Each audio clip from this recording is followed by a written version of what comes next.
নমস্কার বন্ধুরা, সবাইকে স্বাগত সিম্পল ফুড অ্যান্ড ট্রাভেলে। তৈরি করে দেখাবো নিরামিষি বাঁধাকপির তরকারি।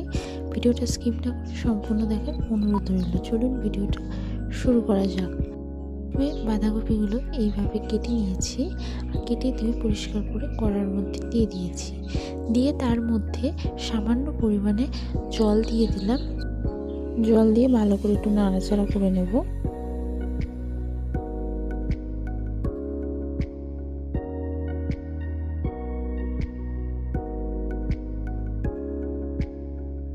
নুন দিয়ে আবারও ভালো করে নাড়াচাড়া করে একটু চাপা দিয়ে এটা ভাপাতে দেব। আপনারা যারা চ্যানেলে নতুন ভিডিও দেখছেন অবশ্যই চ্যানেলটি সাবস্ক্রাইব করে দেবেন। দেখতেই পাচ্ছেন কতটা নরম হয়ে গেছে বাঁধাকপিটা। আর একবার ভালো করে একটু নাড়াচাড়া করে নিচ্ছি আর নাবিয়ে রেখে দেব। বাঁধাকপিটা ঝুড়ির মধ্যে নাবিয়ে রেখে দিয়েছি। আর এদিকে কড়াটা ধুয়ে পরিষ্কার করে তার মধ্যে দিয়ে দিলাম সাদা তেল। পরিমাণ মতো তেলটা গরম হয়ে গেলে তেলের মধ্যে দিয়ে দিলাম আলুগুলো এইভাবে কেটে নিয়েছি। আলুগুলো আপনারা আরও ছোটও কাটতে পারেন বা একটু বড়ও কাটতে পারেন। আলুগুলোর মধ্যে নুন আর হলুদ দিয়ে আলুগুলোকে একটু ভালো করে একটু কড়া করে লাল লাল করে ভেজে নেব।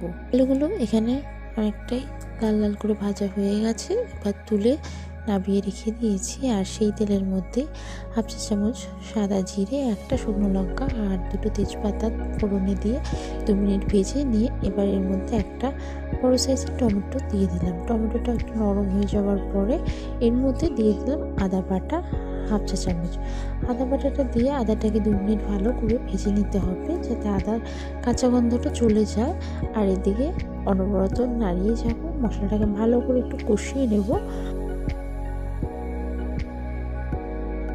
এর মধ্যে একটু গুঁড়ো মশলাগুলো দিয়ে দেব।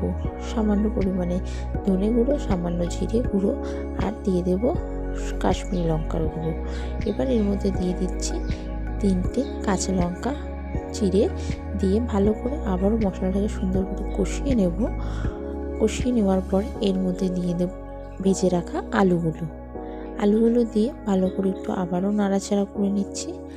ভালো করে মশলার সাথে মিশিয়ে নিয়ে আপনারা যারা চ্যানেলটি সাবস্ক্রাইব করেছেন তাদেরকে অসংখ্য ধন্যবাদ। আলুগুলো ভালো করে ভেজে মশলার সাথে মিশিয়ে নিয়ে এরপরে এর মধ্যে ভাপিয়ে রাখা বাঁধাকপিটা দিয়ে দিলাম। দিয়ে ভালো করে মশলার সাথে মিশিয়ে নেব। খুব ভালো করে মশলার সাথে মিশিয়ে নিতে হবে। এইভাবে আপনারা নিরামিষি বাঁধাকপি তৈরি করতে পারেন। আমার সামান্য হলুদটা কম লাগলো তাই সামান্য একটু হলুদ দিয়ে দিলাম আর একটু সামান্য নুন দিয়ে বাঁধাকপিটা ভালো করে রান্না করে নেব। আপনারা এইভাবে নিরামিষি বাঁধাকপি তৈরি করতে পারেন, ভালো লাগে খেতে। এইভাবে চটজলদি বাঁধাকপিটা তৈরিও হয়ে যায়। আপনারা যারা চ্যানেলটি সাবস্ক্রাইব করেছেন তাদেরকে অসংখ্য ধন্যবাদ।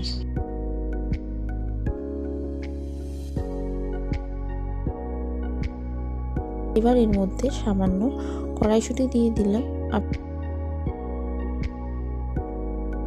কড়াইশুঁটি দিয়ে আবারও ভালো করে নাড়াচাড়া করে নিচ্ছি।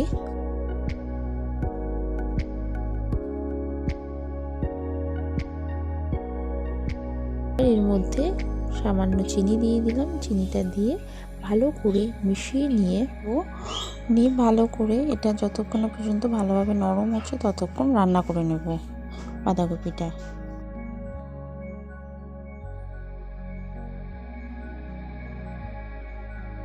সুন্দর হয়েছে বাঁধাকপিটা, কতটা নরম হয়েছে। বাঁধাকপিটা প্রায় হয়ে গেছে। এবার এর মধ্যে গ্যাসটা অফ করে এর মধ্যে উপর দিয়ে ছড়িয়ে দিলাম সামান্য গরম মশলা, সামান্য ঘি দিয়ে ভালো করে একটু নাড়াচাড়া করে নামিয়ে রেখে দেব। এখানে নিরামিষি বাঁধাকপি পুরো তৈরি হয়ে গেছে।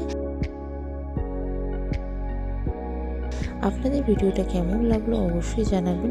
আশা করি ভালো লেগেছে। ভালো লাগলে লাইক, শেয়ার, কমেন্ট করবেন। চ্যানেলটা সাবস্ক্রাইব করে দেবেন। পাশে থাকা বেল আইকনও ক্লিক করে দেবেন যাতে সবার আগে আপনার কাছে নিত্য নতুন ভিডিওর নোটিফিকেশন গিয়ে পৌঁছায়।